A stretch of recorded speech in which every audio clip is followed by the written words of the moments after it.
ইস, ঘরদোরের কি অবস্থা হয়ে আছে আজকে। ঘরবাড়ি দেখে আমার আজকে কান্না পাচ্ছে।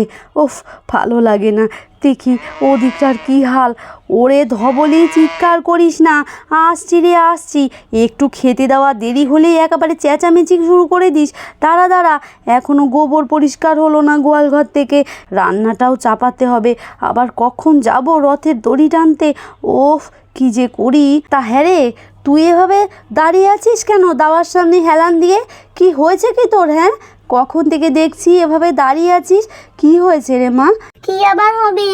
আজকে তো রথের মেলা, এখনো পর্যন্ত রথের দড়ি টানতে গেলাম না, তা কখন যাব মা? ওরে দুষ্টু মেয়ে, এই জন্য বুঝি তোর মনটা খারাপ? যা, একটু জিরিয়ে নে, এক্ষুনি আমরা রথ টানতে যাব তো। সত্যি বলছো মা? সত্যি বলছো? তুমি রথে নিয়ে যাবে আমায়? হ্যাঁ রে মা, হ্যাঁ, মারা কখনো মিথ্যে কথা বলে না। তোকে নিয়ে যাব। যা দেখি, যা একটু জিরিয়ে নে। ছোট্ট বন্ধুরা, তোমরাও মায়ের সঙ্গে সাবধানে রথ দেখো।